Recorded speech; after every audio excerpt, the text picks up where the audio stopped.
یه روز پاییزی برای دیدن مردی راهی یونان شدم که گروه‌های امنیتی در پرونده ترور دانشمندان هسته‌ای از او به عنوان مایکل یا سرتیم کل عملیات اسم می‌بردن. پیمانکار بودم. اصلا سابقه نظامی، امنیتی، سیاسی، هیچ گونه فعالیت سیاسی هم حتی نداشتم. تو هیچ گروهی هم عضو نبودم، حتی سوشال مدیا، شبکه‌های اجتماعی. مثلا نمی‌دونستم تو ایران چه خبر هست. کار خودم انجام میدادم. دستگیری عوامل اصلی ترور دانشمندان شهید شهریاری و احمدی. خوشحالم که دستگیر شده. تشکر میکنم از بچه‌های دیگه. این نشون میده که اطلاعات ما خیلی قویه.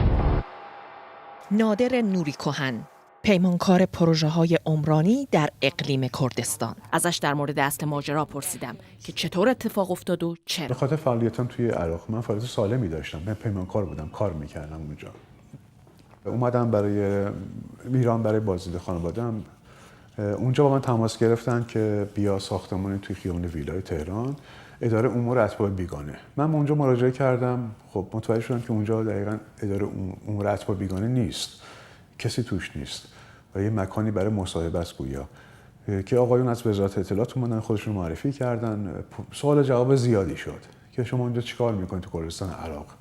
هفته بعد دوباره مراجعه کردم، دوباره همون سوال تکرار شد. دفعه سوم که رفتم پاسپورت رو بردم، از من گرفتن پاسپورت رو. دوباره تماس گرفتن که بیا همون مکان قبلی که اومدی باید کار داریم. من مراجعه کردم، صبح زود بود. جلوی در ساختمانی که رسیدم، آقایی که من قبلا دیده بودم اونجا که خودش من معرفی کرده بود، من گفت بیا تو ماشین بشین، میخوام چند تا عکس بهت نشون بدیم ببین میشناسی یا نه. یه نفر تو ماشین عقب نشسته بود، منو گذاشتن وسط. نفر دومی هم سوار شد پشت سر من و درو بستن، دستبندو زدن به دستای من. تا اعتراض کردم که چی شده، گفتن ساکت باش، صحبتی نکن و حرکت کردن. مقصد مثل اغلب مواقع زندان اوین. هتل اوین رو نشون من دادن، گفتم میدونی این کجاست؟ گفتم آره هتل اوین. گفت ما یه هتلی داریم خیلی بهتر از این هتل رو بری اونجا. روز اول من توی اوین رفتم بهداری و سلول 240. اونجا لباس عوض کردم و وارد سلول شدم. روز دوم تفهیم اتهام. فردا صبح من رو بردن به دادسرا شهید مقدس توی خود اوین. اونجا قاضی به من تفهیم اتهام کرد. گفت شما به اتهام اقدام علیه امنیت ملی از طریق جاسوسی به نفع بیگانگان محکوم شدید. که من اونجا عصبانی شدم، گفتم آقا من پیمانکارم، من جاسوس نیستم، من این کارا رو نکردم، اشتباه کردید که منو به زور بردن برگردونن به اوین. شروع بخش تازه‌ای از زندگی نادر نوری کهن که اثراتش تا پایان عمر با او خواهد بود. فردای اون روز صبح من رو بردن توی اتاق، گفتن حاج آقا مایکل رو آوردیم. گفتم من مایکل نیستم، من نادرم. خب حالا شما 10 تا اسم داری، یکیش هم نادره، اشکال نداره. شما تو اسرائیل بودی، مأمور ویژه اطلاعاتی موساد بودی و ما خیلی خوشحالیم که بعد از 30 و چند سال تونستیم یکی از مأموران موساد رو دستگیر کنیم. میگم اشتباه میکنید، حتما اشتباهی شده، شباهت چهره‌ای بودی یا چیزی بوده، امکان نداره من این کارا رو نکردم. یه آقایی رو آوردن، پسر جوونی رو آوردن که من زیر چشمم فقط پاهاشو میدیدم با لباسی که پوشیده بود، شلواری که مال زندان بود. متوجه شدم که اون شخص هم زندانی هست.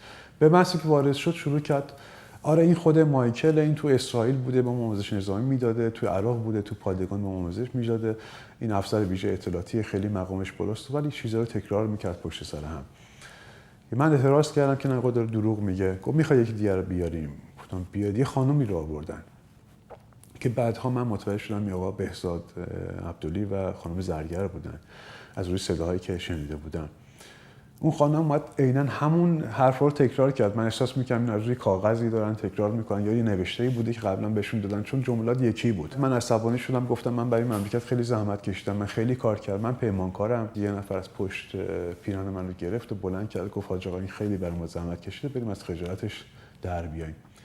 منو بردن چند تا اتاق اونورتر، چند نفر ریختن رو سرم، منو برگردوندن و دستای منو به بالای تخت و پاهامو به پایین تخت بستن. بعد از چند دقیقه ضربه شدید، کابلی رو، یه چیز سختی رو به پام احساس کردم که تا اون روز هیچ وقت این درد رو نکشیدم. خیلی شدید ادامه پیدا کرد که خودت اعتراف کن، خودت بگو من فریاد میزنم چی رو باید بگم. من هنوز متوجه نبودم داستان چی هست، هنوز تو شوک بودم که چه اتفاقی افتاده. 27 روز بازجویی و شکنجه در سلول‌های تاریک 209 و نهایتاً امید. به من گفتن میخوان ببریم دادگاه. وقتی اینو شنیدم خیلی خوشحال شدم. گفتم خب بعد از 1 ماه متوجه شدن که من بیگناهم. دستامو بسته بودن، پامو بسته بودن، چشمم داشتم یه حولم دور سرم پیچیدن، پشت ماشین سرم کردن پایین. 2 ساعت طول کشید که ما به یه مکان رسیدیم، درا باز شد. من صدا رو فقط میشنیدم که نفر دیگه من تحویل گرفت. منو بردن دوباره توی سلول انفرادی که بعدا متوجه شدم که اون زندان اسمش 300 هست. زندان فوق امنیتی وزارت اطلاعات. صداهای خیلی وحشتناکی رو میشنیدم از صدای شکنجه کسای دیگه که اونجا بودن. شکنجه به قصد جان. هفته بعد از اینکه من وارد اونجا شدم، یه آقایی وارد شد، با من صحبت کرد، گفتش که ببین میدونی اینجا کجاست؟ گفتم نه. گفت شنیدی عرب نگه انداخت؟ گفتم آره. گفت اینجا همونجاست، تو از اینجا زنده بیرون نمیری، بالا هم جایی داریم که دفن میکنیم، همینجا میمونی و میمیری و همون بالا چالت میکنیم.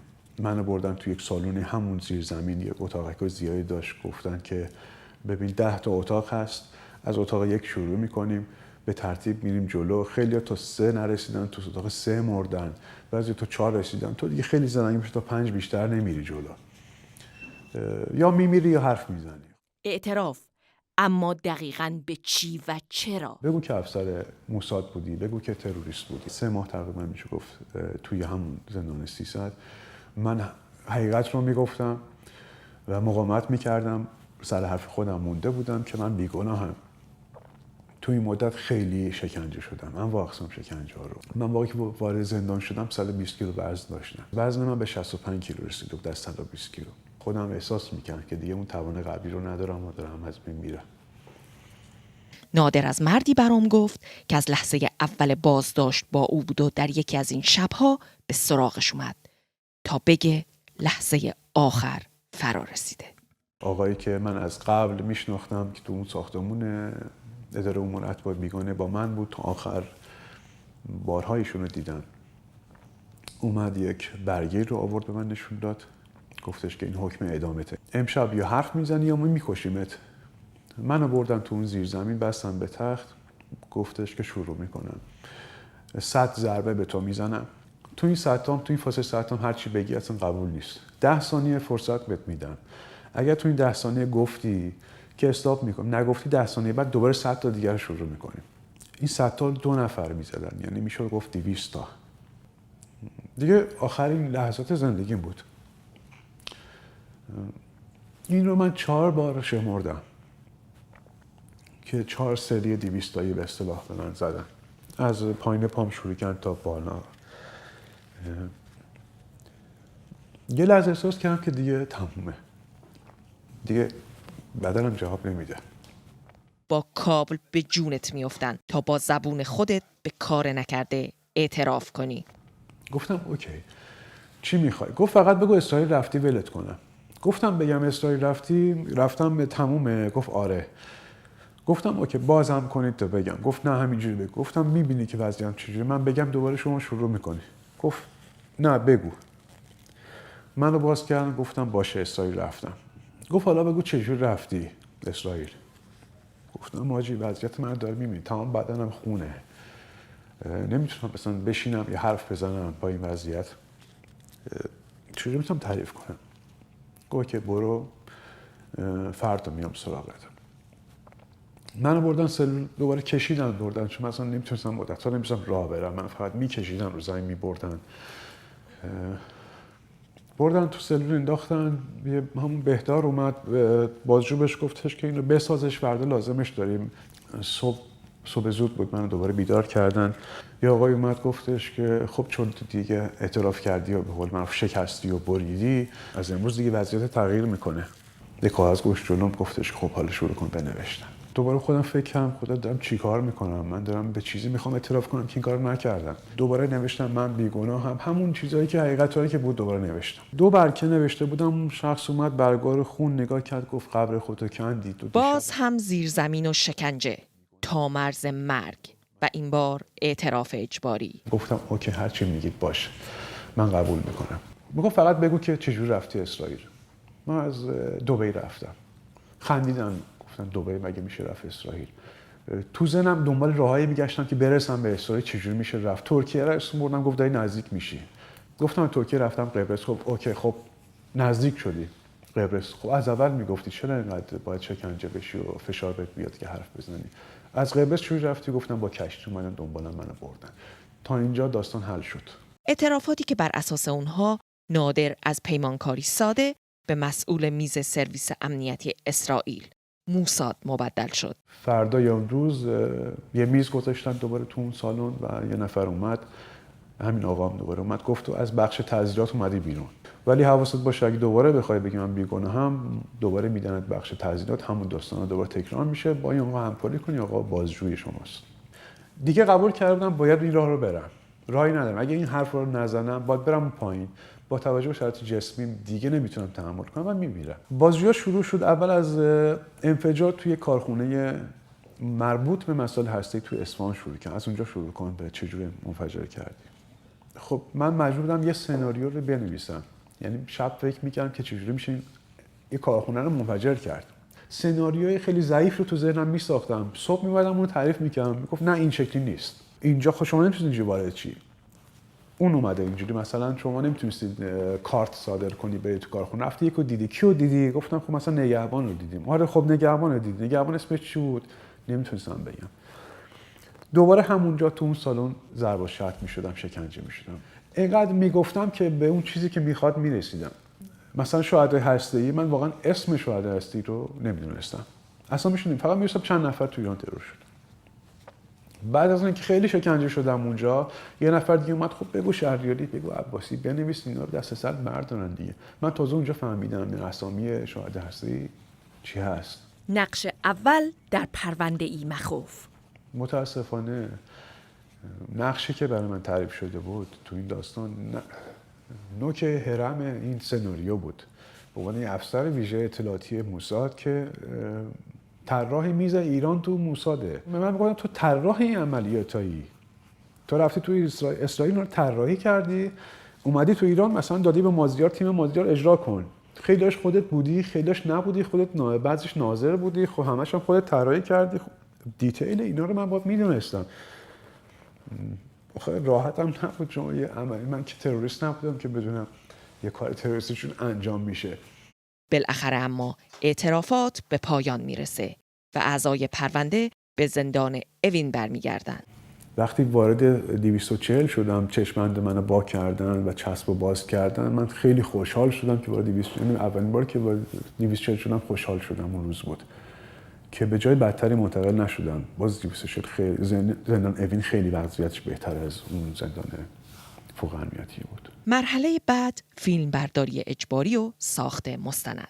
چند روز بعد من رو بردن توی خونه خارج از اوین. یه نفر اومد گفت من مستندسازم، میخوام از زندگی تو مستند بسازم، توی افسر موساد هستی و برای ما خیلی ارزشمندی. یه سناریو نوشته شده بود، نقش داده بودن. خب برای نقش اول منو میخواستن، نقش دوم آقای ایکس رو میخواستن، سوم میخواستن، در پایین همینجور تا این سناریویی که نوشته بود تا پایین افراد رو میچیدن تو این گزینه‌های خالی.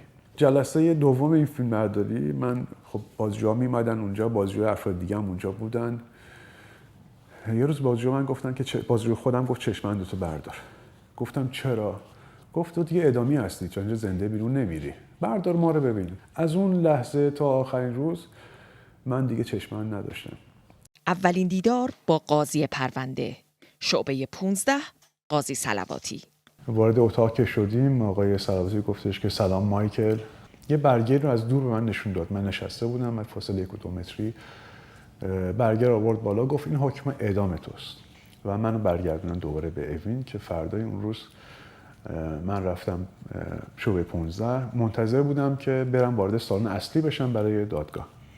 یک آقایی اومد، کت شلوار تمیز و یک کیف دستش بود، گفت من وکیل شما هستم. نادر در راهروهای زندان وکیل تسخیریش رو ملاقات میکنه. پیشنهاد او پذیرش تمام اتهاماته. گفتم شما متوجه چی داره میگی؟ من میگم این کارا نکردم، من مایکل نیستم. تو میگی برم بگم که من تروریستم، بعد تو از من دفاع کنی، حکم اعدام بکنی، حبس ابد، بعد از 25 سال من بیام بیرون. وارد دادگاه شدیم، قرآن قرائت شد، دادستان تمام اتهامات منو گفت. آقای صلواتی سوال پرسید چه دفاعی داری؟ گفتم من بیگناهم. این کارا رو نکردم و تحت شکنجه بوده. گفتش که این مطالب رو با دستخط قشنگت نوشتی، خیلی هم خوشخط نوشتی. گفتم جرم من این که خوشخطم، این پاک نویس خیلی از اعترافاتی که من کردم. تمام بازجویی من زیر دوربین بوده، دوربین وجود داشته تو اون سالن‌ها، اتاق‌ها. چقدر شکنجه‌ام کردن که بعد یه نفر اومد گفت بابا بنویس شهریاری، بنویس عباسی، بنویس اینا رو، شهرش رو بکن، چقدر کتک می‌خوری، چقدر شکنجه میشی. ما تحقیق می‌کنیم، بعضی شما بارها باز بیایید دادگاه. موقع خروج از دادگاه آقای دادستان اومد از بغل من رد شد. من اون موقع خب الانم این حالت‌ها برام وجود داره، تیک عصبی شدید پیدا کردم، کمرم خم شد، وزنم از دست داده بودم، دستام خیلی شدید می‌لرزید و صورتم تیک داشت. گفت این بازی‌ها رو برای من بازی نکن، من خودم ادامه میکنم، شکنجه شدم رو بذار کنار. از بغل من که رد شد من تهدید کرد و رفت. منو دوباره منتقل کردن به اوین. یک هفته تو سلول بودم که اومدن سلول من جدا کردن. من از نگهبان پرسیدم چرا سلول من جدا میکنید، اتفاق افتاده؟ گفت نه دیگه حکم اعدام صادر شده و تایید شده، طور میارم یه سلول دیگه که منتظر اعدام باشید. قربانی عملیات فریب ملت در سلول‌های مرگ به انتظار چوبه دار. فقط پرسیدم که کی اعدام میکنن، چه زمانی؟ گفت صبح زود معمولا میان برای اعدام. من نمیتونستم بخوابم دیگه. صبح بیدار بودم، ساعت 5 صبح 4 صبح صدای پاک میومد، میگفتن نوبت منه، دارن میان، نزدیک سلول میشدن. من دیگه تمام وجودم از بین میرفتم، بدنم به لرزش میافتاد که الان میخواد من اعدام کنن. وقتی رد میشد گفتم نه نوبت من نیست. منتظر بودم که این اتفاق بیفته. فکر میکنم 10 یا 15 روز اونجا بودم. درگیری نیروهای امنیتی یعنی سپاه و وزارت اطلاعات، عوض شدن دولت و تغییر در بدنه این وزارتخونه سرانجام باعث شد تا معجزه‌ای اتفاق بیفته. دوباره منو منتقل کردن به راهرو اصلی 240. هواخوری آزاد شد. یه راهروی بود بغل همون ساختمون 240. ارزش کم بود ولی طول 20 متری داشت. من اونجا میتونستم 5 دقیقه هواخوری داشته باشم. تو اون هواخوری صدایی از دور، تلویزیونی از شبکه خبر می اومد. من اونجا از دور می‌رسم صدای شبکه خبر رو بشنوم که دولت عوض شده. وقتی سیستم جدید میاد، معاونین عوض میشن، مسئولین عوض میشن، دوباره میان بررسی کنن این پرونده رو، متوجه تناقضات تو پرونده میشن. تعداد زیاد بودن، بازجویان متفاوت بودن، هماهنگی کاملی وجود نداشت. یه سری تناقضات وجود داشت و همینا شاید باعث شد که این پرونده به این سمت بره. اختلافات وجود داشت، مثلا بیت رهبری با وزارت اطلاعات، بین سپاه پاسداران با وزارت اطلاعات، بین بازجوهای خود وزارت اطلاعات که پرونده‌ها کیس‌های مختلفی رو قبلا بسته بودن و دوباره باز شده بود رو می‌دیدم. اینا رو معجزه‌ای که باور کردنی به نظر نمی‌رسید. منو بردن دوباره 209 برای بازجویی. دو تا آقای جدید اومدن، گفتن که می‌خوایم بهت کمک کنیم و چرا اینقدر تناقض تو پرونده‌ت هست. گفتم شما کمک من نمیخواید بکنید. من دیگه اون روزا چون خیلی هم قرص مصرف میکردم، 3 وعده فکر کنم در روز، هر وعده 7 تا قرص من میدادم با تزریقا که من میشد به خاطر شرایط بد جسمی روحی که داشتم. تعادل روحی نداشتم. پرخاشگر شده بودم به اصطلاح. که پرخاش کردم که نه شما کمکی نمیکنید، حکم اعدام من صادر شده، اعدام کن، راحت هم کنید دیگه، تموم بشه بره. خب چقدر میخواید من اذیت کنید؟ گفت نه اومدیم کمکت کنیم. گفتم من کمک از شما نمیخوام، شما دروغ میگید، همتون دروغ میگید. بازجویی ها از سر گرفته می شود. گفتن که ما پرونده رو دوباره به دست گرفتیم و سیستم عوض شده، تناقضات زیاد تو پرونده هست. گفتم چی میخواید؟ اگه چیز جدید دارید بیاید من امضا کنم، ببرید بذارید تو پرونده اعدامم کنید. گفت نه چیز جدیدی نمیخوایم، میخوایم کمکت بکنیم. همونجا من گفت تو رو سلاخی کردن، تو چجور زنده موندی؟ ما تعجب می‌کنیم تو چجور زنده موندی تو این فشاری که بهت اومده. دیدار با قاضی جدید پرونده، محمد شهریاری، سرپرست دادسرای امور جنایی تهران. چند روز بعد ما رو منتقل کردن به ساختمون نزدیک دادسرای شهید مقدس تو محوطه زندان اوین که من اونجا برای اولین بار آقای شهریاری دیدم که ایشون با من صحبت کرد که پرونده به دست ما رسیده، تناقضات توش زیاده، ما داریم دوباره بررسی می‌کنیم، می‌خوایم بهتون کمک بکنیم. اونجا شروع شد دوباره بازجویی جدید از ابتدا که چجوری شد، مثلا چه اتفاقاتی برامون افتاد. زمستان 92 یکی یکی متهمان پرونده آزاد می‌شوند به جز 5 نفر. منتقل شدیم به 209. تو راهروهای 209 صداها رو میشنیدیم که دارن آزاد میشن. چیزی که من شنیدم گفتن برای آبرو نظام گفتن بدید 5 نفر رو ما اعدام بکنیم که جواب خانواده شهدای اصلی رو بدیم، جواب اذهان عمومی رو بدیم. خب من مونده بودم که چرا؟ خب شما الان هم دیگه 100% میدونید ما بیگناهیم. چرا باید 5 نفر رو قربانی کنید که جواب اذهان عمومی رو بدید یا جواب خانواده شهدای اصلی رو بدید؟ ما رو منتقل کردن، ما 5 نفر رو، یعنی مازیار ابراهیمی، بهزاد عبدلی، ایوب مسلم، آرش خیرتکش و بنده، به یک سلول بزرگتر یا حالت سوئیت داشت. اردیبهشت اونجا بودیم. ولی وضعیت روحیمون بدتر شد به خاطر اینکه می‌بینیم همه آزاد شدن، ما 5 نفر موندیم و این ذهنیت برای ما مسجل شده بود که ما 5 نفر رو اعدام میکنن. چرا ما رو نگه داشتن؟ چند نفر میمدن سراغ من بارها تو خود زندان اوین که فکر نکن که تو الان داری آزاد میشی، تو صورت همه بازجوها رو دیدی، اگر اینجا ادامت نکردن بیرون یه اتفاق برات میفته، یه موتوری، ماشینی یا درگیری خیابونی، از اتفاقات زیاد افتاده، میری بیرون ما ترتیبتون میدیم. آقای شهریار میدونست، بهش گفتم داستان اینه و تایید کرد. گفت آره این اتفاقات افتاده، مراقب خودت باش، ممکنه برات اتفاق بیفته. اون تاییدم باعث شد بیشتر من استرس داشته باشم. حتی روز آخر که لباس من اونجا گم شده بود تو اون انباری که بود و خانواده‌ام دوباره برام لباس آوردن، من تو محوطه وایساده بودم، رئیس زندان با معاونش با 2 نفر دیگه اومدن دوباره این تحقیر کردن. حواست باشه بیرون میری، بیرون خیلی راحت‌تر میتونیم تو رو بکشیم. در صورت من آزاد شدم. عطر خوب آزادی، اما تنی دردمند و روحی به شدت زخم خورده. اومدم بیرون، نیاز به دکتر داشتم که رفتم، گفت باید 4 ماه تو بیمارستان بستری بشید و مشکل خیلی حاد داری. قبول نکردم که بستری بشم، اصلا بیرون نمیرفتم. من 1.5 سال از خونه بیرون نرفتم. به هر حال یه روزی نتیجه گرفتم که خب نمیتونم تا آخر عمرم با استرس زندگی کنم، باید بلند شم و زندگیمو ادامه بدم. گرچه که تو خیابون ممکنه من رو بکشن، اشکال نداره.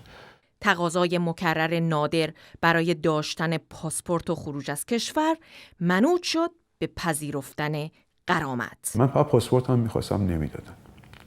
گفتن که با توجه به روزهای بازداشت تو روز انفرادی و شکنجه‌ای که شدیم مبلغ 130 میلیون تومان برات در نظر گرفتیم که من اونجا واقعا خندم گرفت. گفتم آخه جبران چی رو با این 130 میلیون میخواد بکنیم؟ پاسپورت منو بدید من برم.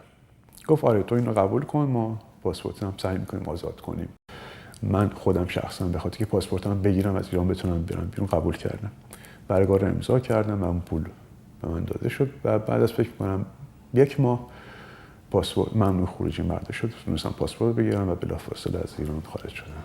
ولی آیا این همه شکنجه، آزار و اذیت با غرامت قابل جبرانه؟ جوانی من، سلامتی من رو ازم گرفتید، سال عمرم ازم گرفتید، جسمم رو هم نابود شده، آینده شغلیم از بین رفت. شروع میشه با این پول جبران کرد. من دکتر اینجا بهم گفته متاسفانه این بلا که سر تو اومده قابل درمان نیست و تو مجبوری تا آخر عمرت با این درد بسازی. من با 4-5 تا قرص بخورم تا نمیگم زندگی نرمال، چون نمیتونم نرمال زندگی کنم. این تصویر ذهنی، این فشارها هر شب با من هست، غیر قابل کنترل. من مجبورم تا آخر عمرم با این درد زندگی کنم. حالا با گذشت سالها همه میدونن وزارت اطلاعات برای نمایش قدرت و در اصل پنهان کردن ناکارآمدیش سر خانواده‌های داغدار و ملت ایران کلاه گذاشت. سوال اما اینجاست، چه کسی چراغ سبز برای این دروغگویی سیستماتیک رو نشون داد؟ این ولی سرگذشت نادر نیست، سرگذشت 10 مرد و زن سرزمین ماست که بیگناه درگیر 4 دیواری زندان شدند.